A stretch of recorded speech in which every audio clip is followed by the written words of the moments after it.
Bismillahirrahmanirrahim. Assalamu alaikum, hürmetli görürmenler.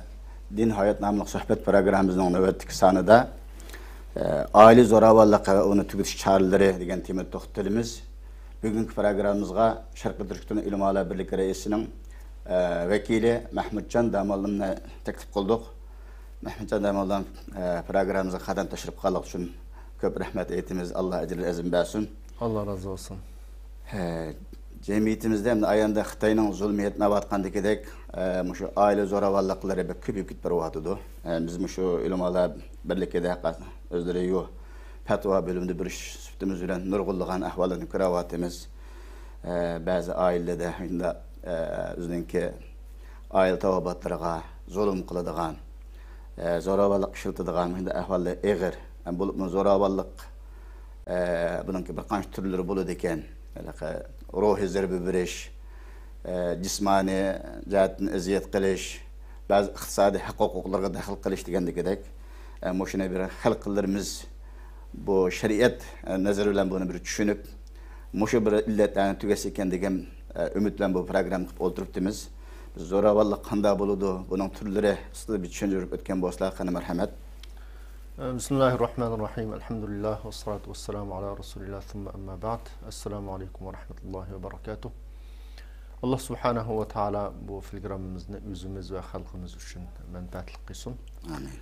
Birinci olab zoravalliq deganlik nima desa, bu zoravalliq degan aslida islom axloqiga loyiq bo'lmagan, musulmonga loyiq bo'lmagan, payg'ambarimiz sollallohu alayhi vasallamninki oiladagi usuli, ya'ni uyni qandoq tutish, o'zining bolalari va ayollari bilan qandoq muomala qilishda musulmonlarga ko'rsatgan nurg'un axloq prinsiplari va bularni bilmaslik yoki bilgan taqdirda buningga rioya qilmaslikdan kelib chiqadigan yomon bir illat. Siz yuqorida degandek zo'ravonlik xilma-xil bo'ladi.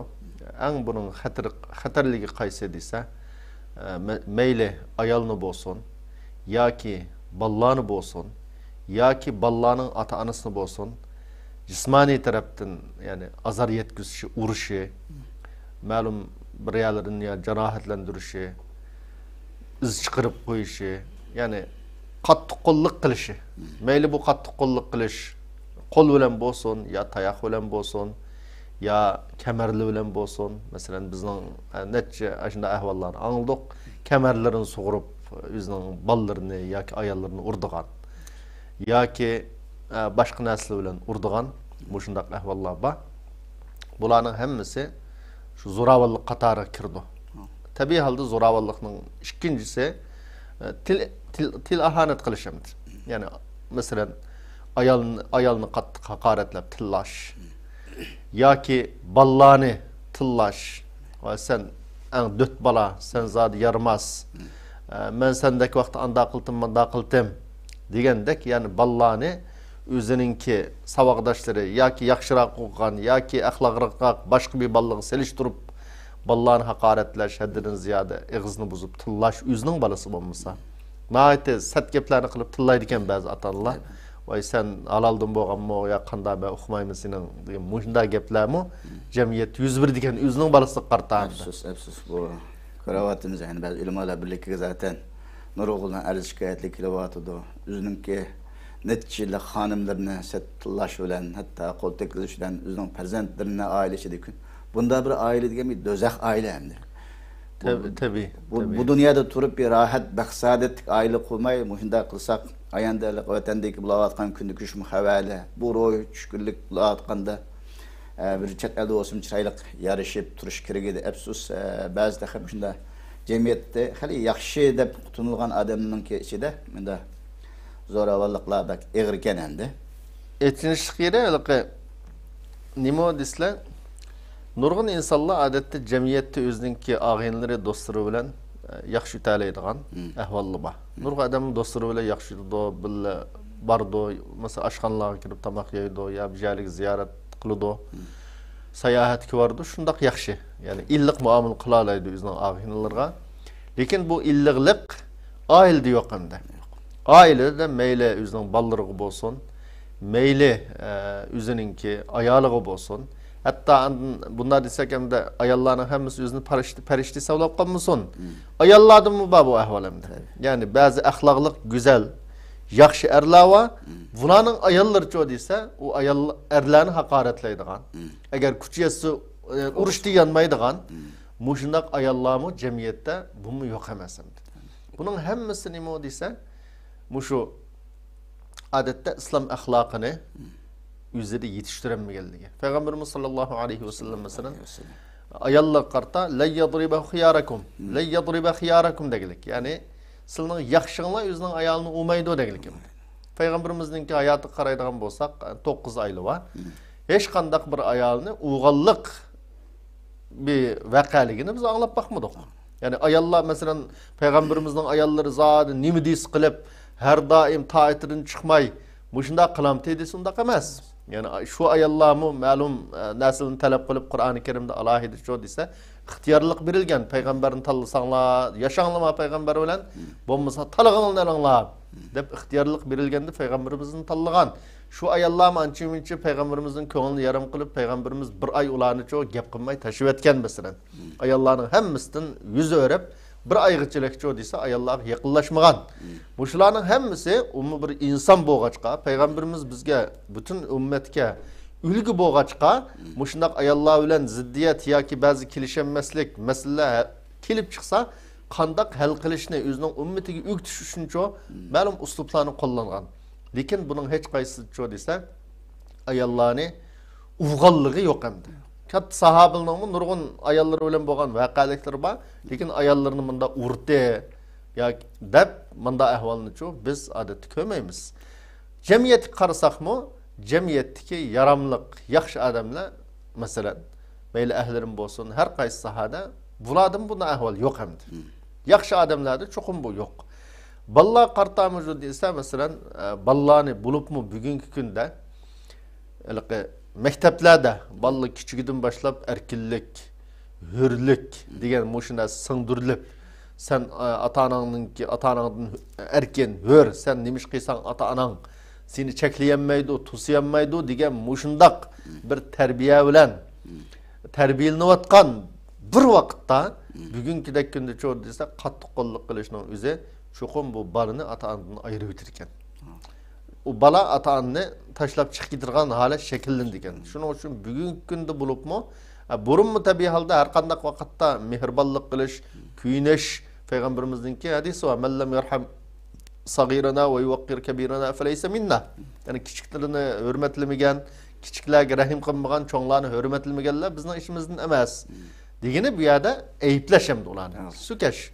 Bunda boğandan keyin her kandak bir musulman Peygamberimiz sallallahu aleyhi ve sellem'nin özünün ayalları bilen kandak muamele kıldıganlığı mesela balları kandak muamele kılgan hatta Enes radıyallahu anhu'nun sözü var ben Resulullah'a 10 yıl hizmet kıldım küçük balamdı o küçük bal edi küçük vaktinden başlap hizmet kılgan 10 yıl hizmet kılış jarıyarımda Peygamberimiz man qattiq yapıp bakmagan te maaşın nemiş qanda kıldın man nemiş qımında qımmadın dep muşundaq dep bakmagan te dep muşundaq degen hatta dadiskaga vaqtda kiyen dadis kelip dadan bilan ketay desang ketken dese dadısını tallamay çoğu dese peygamberimizin tallagan. Nemi üçün dese peygamberimizin kögen güzel muamele, küyünüş, rahim kılış, balığı boğan muhabbet çoğu dese belki dadısını tapanmaslığı mümkün. Şuna dadısını tallamay peygamberimiz sallallahu aleyhi ve sellem tallagan. Şunun için Peygamberimizdeki mesela hadisi umum körsetmesi ne dese hayrukum li ahli ve ana hayrukum li ahli. Men sizin en yaxşılığı qaysı dese yüzden ailesiga. Ailesi degenin qatarıga tabi halda ayali, ballları, ata-anası muşulanın hemmisi kirdi. Muşulanın hemmisiga kim yaxşı bulalısa sizin işinizdeki en yaxşı adam muşo. Men sizin işinizdeki ailemge en yaxşı muamele kılalaydığını men dep Peygamberimiz sallallahu aleyhi ve sellem bir Müslümanın ki yaxşılığını çoğu dese xuddi müşahede özünün ailesiga yaxşı muamele kılalaş bilen çoğu ölçüde. Bunda boğandan keyin bugünkidek muşundaq hammamizning nurg'un xafalıqları, musibetleri ba vaqtda ballarımızı küyüneş, özümüzninki ailesiga küyüneş, bulağa illik muamele kılış muş aileninki muqim, xotirjam turishi, balalarninki ata-onasidan jiroqlab ketmay, uydan chiqib ketmay, chiroyli yaxshi cho'ng bo'lishiga birdan-bir sababchi bo'ladigan omil nima desa, uyninki illiq bo'lishi, uyda mehribonlik, mehr muhabbat, mayli ata-onadan balaga, mayli balalardan ata-onaga mehr muhabbat bilan to'lgan uyning kelib chiqishi nimadan bo'ldi desa, cho'qim rahim qilishdan bo'ladi, kuyinishdan bo'ladi, illiqlikdan bo'ladi. Shunga Payg'ambarimiz sollallohu alayhi vasallam illiqlik har qanday narsani yumshitadi. Deb Payg'ambarimiz hadisi shu shunday ko'rsatgan. Shuning uchun umumiy xalqimizdan desa, oilamizni yaxshi asrayli, bolalarimizni yaxshi cho'ng'ulashga biz bir hassa qo'shili degan har qanday ota-ona bugungi kun desa, birinchi bo'lib o'zining ayoli bilan yaxshi o'tishi, ayolmi o'zining eri bilan yaxshi o'tishga cho'qim kuch chiqarishi, tirishchanlik qilishi, ma'lum eg'irchiliklarni ko'tarishi, mush orqali ayol o'tirisidagi mehr muhabbat kuchli bo'lsa, oilada jidal majra bo'lmasa, xafalık bo'lmasa, cho'qim bundaq oilada cho'ng bo'lgan balalarmi desa, shu ota-onasiga kuyindigan, ota-onasining gapini anglaydigan, ota-onasini hurmatlaydigan bo'lib cho'ng bo'ladi. Agar unda bo'lmay qandaq bir oilada ayol o'tirisida jidal majra bo'ldi ekan, balla ba yo'q demay bular talash tortish qiladi ekan, cho'qim bu oiladagi balalar normal, sog'lom cho'ng bo'lmaydi. Zaten mushuning asosi hammasi shu dada bo'lgan odam, bo'lgan oila mas'ul bo'lgan odam shu siliq sipoyi yaxshi muomala qilsa, hamma ish tugaydi ekan. Dada qo'pol bo'lsa, lekin oilada hamma yerda endi qo'pollik avj olgan. Payg'ambar alayhisolatu vasallamning hayoti oxirida istavsu bin sa'i xayran. Can uzuş aldığındaki en vasiyetinin biri. Bu ne kadar mühimliğine takdir gerek. Can uzuvat kavaksta adam vasiyet kılıştığı için Nurullah'a işte olurdu.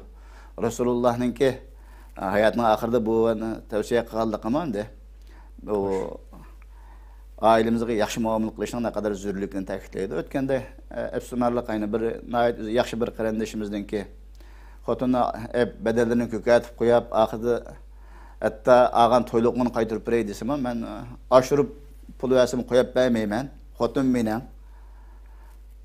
Ama xotun senin olgandaki on çaylık bir xotun kılsan bedenini urup kükürüp koyup köketip koyup aksını süzünü vermeymen de şıklık kılış bir muhtemlik olur dendi bu. Bunda işlebek uçuravatı dendi. Yani şu bu vakti kançılık sözlesek yana azlık gidiyordu. Vakt programdan uzarıp ketmesi için hem ikinci şu zoravallıkның ki hep gelgen ziyalarını bir eskertip etken bolsak.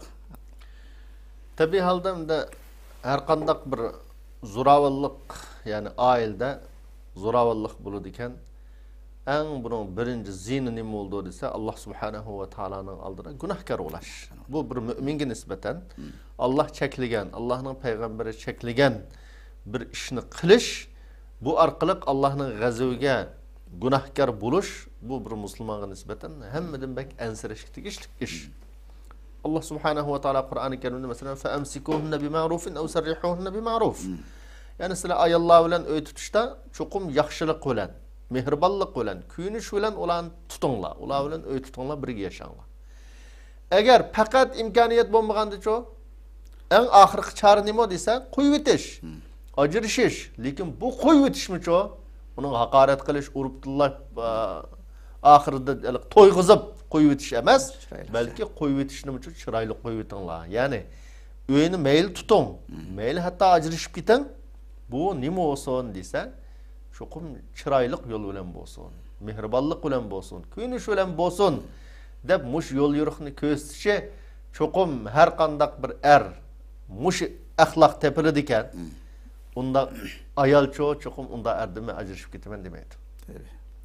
Güzel ahlak tepeli diken, o hiç kandak ayal yerini taşlap, ben öyden çıkıp gittim ya ki acırıştım demeydi. Şuna için birinci olap Allah'ın aldığı ki günahkar bop kalışqa, Allah'ın gazavga uçraştın ibaret bu en birinci çoğun ziyan bu.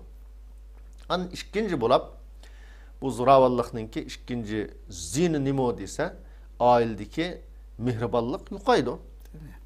Allah Subhanahu ve Taala Kur'an-ı Kerim'de adeta aileni süpetlep nima degilik dese o min ayatihi an khalaqa lakum min anfusikum azwajan litaskunu ilayha ve ja'ala beynakum meveddeten ve rahme. Yani sizlarning aranglarda mehr muhabbet kuyinishni Allah qo'ydi, Allah paydo qildi deyapti.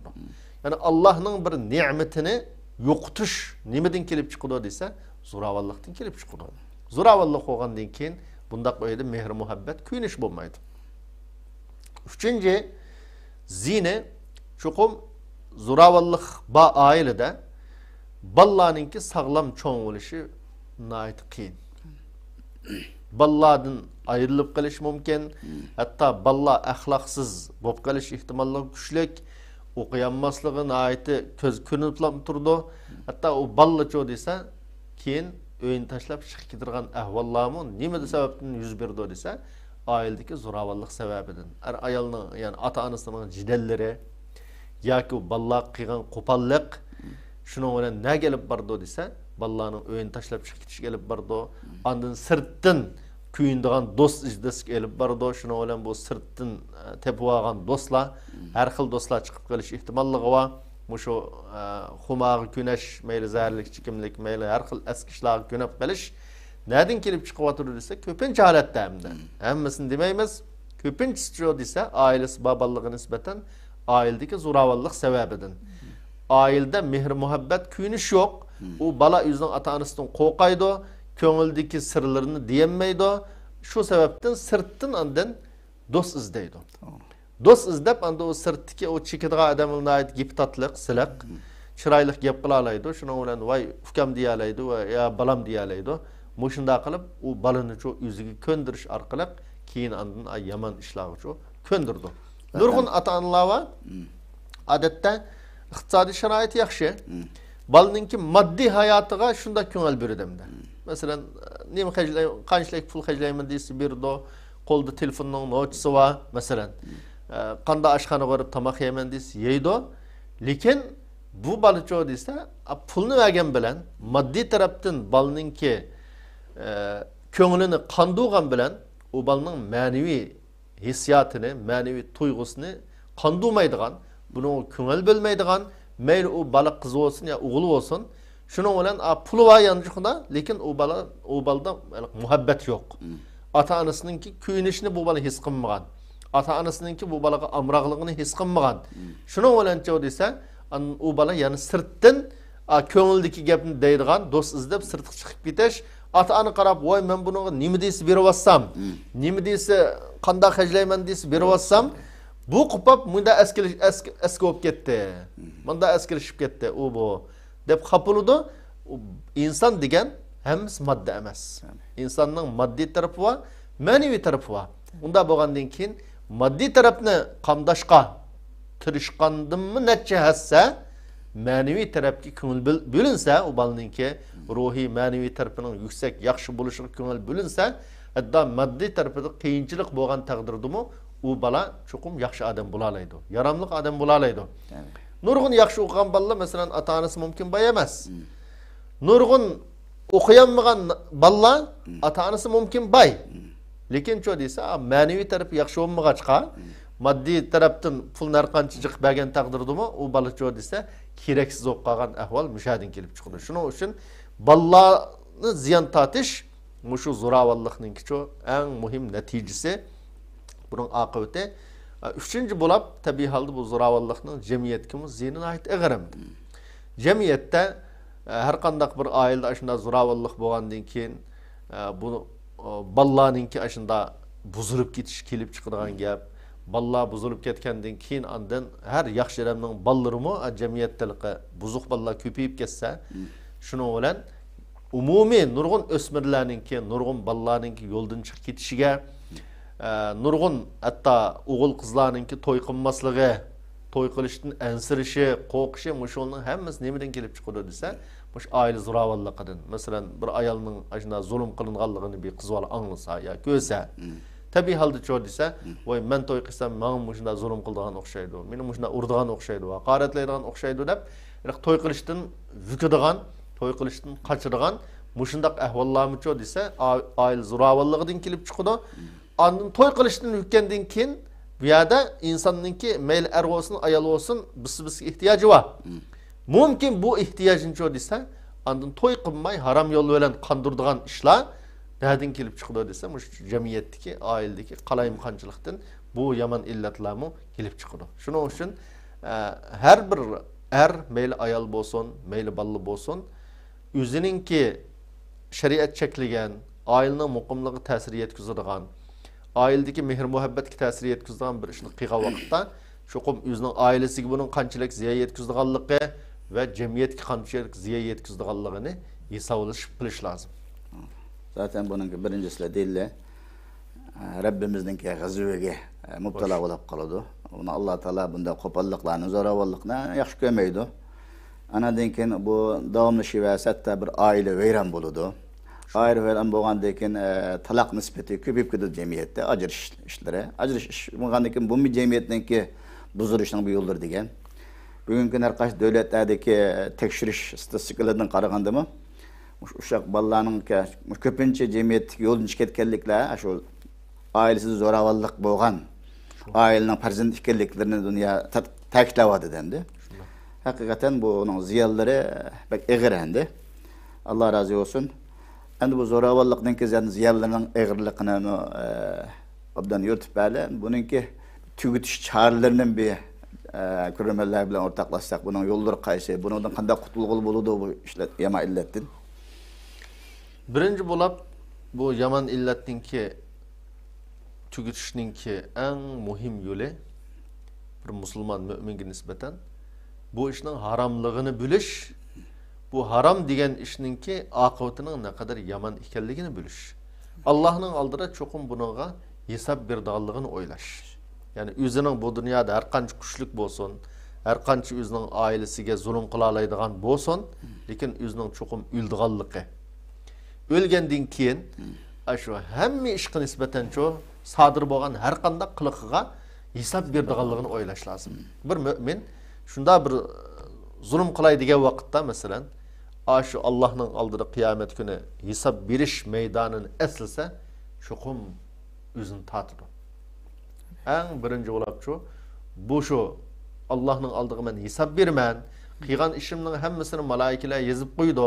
Malaikalar yazıştın burun Allah Subhanahu ve Taala bunu bilip durdu. Digen muş imanını canlıq saklayalan adam, çoxum bizning ailesiga bolsun, mayli bizning dostları, qarindoshlarga bolsun, zulm qilmaydi. Allah Subhanahu ve Taala peygamberimizning til orqali hadis qudusida inni harramtu zulma ala nafsi ve ja'altuhu baynakum muharrama fala tazalamu. Men zulmni o'zimga zulmni haram qildim. Yani وَمَا رَبُّكَ بِظَلَّامٍ لِلْعَبِيدَ yani Kur'an-ı Kerim'den bak. Yani Fervaydigarımız hiç kişimge hiç kandak bir mahluku zulüm kılmaydı. Muş hadis kudüsü nim deyilse ben zulümünü üzümge haram kıldım. Silagımı çoğu özara birisi birisine zulüm kılışını haram kıldım. Onda boğan deyken sila birisi birisine zulüm kılmanla. Yani muş hadis kudüsü'nün bir mümin esilse ben bu zulümünü haram kıldım, birisi birisine zulüm kılmanla. Diyen eslige vakit çoğum bu o Müslümanını, o müminini toxtışqa, bu işten tosaşqa en birinci güçlük amil muşu. İnsan maddi, dünyadaki nurgun azap ukubetten mesela Kızıl çırağını ötseniz bulmaydı o dese mesela kanun. Eğer keçide olup kalsa ya kamera yok ya da olsa insanlar ütevirdi. Neymiş ön dese hazır bin cezalaydıgan iş yok. Kamera buzukken ya ki bir yer yokken ya ki hazır sakçı yokken bir yer körep kaldığan onda olgan diken dep şu üte vurdu. Nurgun işlerde şunda. Muş niminin akıbeti ise bunun kıyamet günü bunun suruku yok dep düşengen boğaç kaşında kaldı. Kaçani ki her kandak bir insan, bir Müslüman kıyamet ki boğan imanı müstehkem bolsa, özünün sadır kıygan her kandak işiga meyli bendile onu köysün, köymüsün. Allah'ın aldıda kıyamet günde hesap berdiganligini o'ylasa dese her qanday ya öz yalğız qolgan yadimi ço'qim Allah haram qilgan, Allah cheklagan ishni qilmaydi. Birinchi bo'lib buni bilish lozim. Ikkinchi bo'lib bu zulm qilishninki zinining ne kadar zo'r ekanligini bilish lozim. Buning zinni bilgan vaqtda andin inson cho desa ma ishni qilsam men ziyon qildi ekan, bu ziyonlik ekan bu. Mening iqtisodim ziyonlik ekan, oilam ziyonlik ekan deb bu ziyon o'ylagan vaqtda ondan o ishga shu qadam basmaydi. Ikkinchi buning ziynni o'ylashi.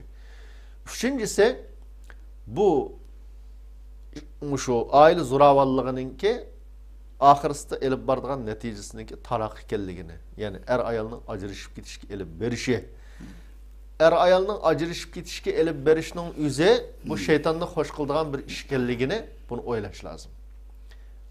Er ayol ajrashib ketsa shayton xo'sh bo'ldi ekan degan bu haqiqatni eslasa, bunu o'ylasa, chuqur bu zo'ravonlikdan shu voz kechiradi. Uchinchisi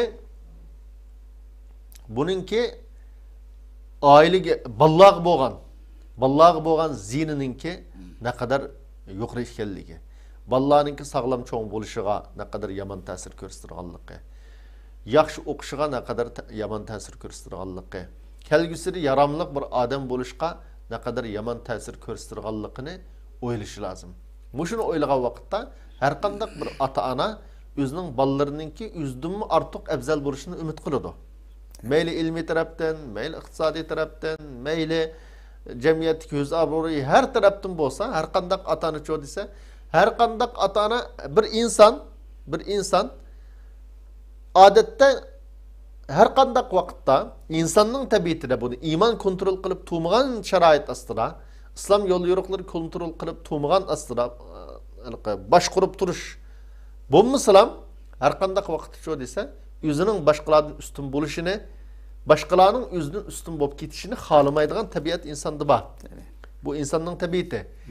Lekin mushundaq inson mucho desa, o'zining ballarning o'zidan ustun bo'lishini umid qiladi. Hech qanday odam ballarim mendan tuvan to'si bo'ldi, mendan eshib ketsa bo'lmaydi demaydi qat'iy. Bunmi nima desa, Alloh subhanahu va taolaning insonninki tabiatiga bekitib o'tgan avlodga bo'lgan muhabbatninki naqadar yuqori ekanligining dalilimda. Anda bo'lgandan keyin mush oila zo'ravonligininki bu balaninki hatta u dadidan eshib ketish emas, u dadidanmi tuvan holatda yaramas bir odam bo'lib qolishga sababchi bo'lib qolish mumkinligini chuqur bu odam uchun o'ylash lozim. Bu shunda ballarning baxt saodatini o'ylagan, yaxshi o'qishini o'ylagan, aqlli cho'ng bo'lishini o'ylagan, kelgusi jamiyatga yaramliq odam bo'lishini arzu qilgan, umid qilgan har qanday bir odam cho desa, chuqur oila zo'ravonligidan yiroq turdi. To'rtinchisi eng muhim o'ylashga tegishlik bir nuqta nima desa, er ayollik munosabat bu dunyodagi munosabatlarninki, mayli ijtimoiy munosabat, er ayollik munosabat bularninki ancha-muncha dug'din, ancha-muncha ko'ngilsizlikdan xoli bo'lmaydiganligidan iborat bir haqiqatni bilish lozim. Ya'ni o'zini jannatda deb o'ylamaslik lozim bu dunyoda. Bu dunyoda bo'ldi ekanmiz. Endi arqanda aşk-maşqlarning o'tirsidimi, ba'zi ko'ngilsizliklar bo'lib qolishi tabiiy endi. Tabiiy endi. Alloh masalan yo'li bilan hal qilishning chorasini topsak, masalan Alloh subhanahu va taolo Qur'oni Karimda jannat kirganlarni sifatlab nima deydi desa, jannatlik ahvolni va naza'na ma fi sudurihim min ghillin ikhwanan ala sururin mutaqabilin.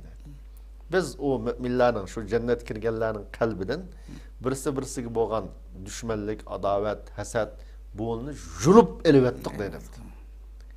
Julub elvetkenlikten bularço desa birisi bilan shunda qarindosh, do'st mushundaq bo'ladi dedi. Unda bo'lgan buning endi dunyoning jannatlik hayot bu ekan. Yana bir oyat shu jannatliklarninki Allohga hamd aytganligini nima deb desa, alhamdulillahillazi azhaba annal hazan.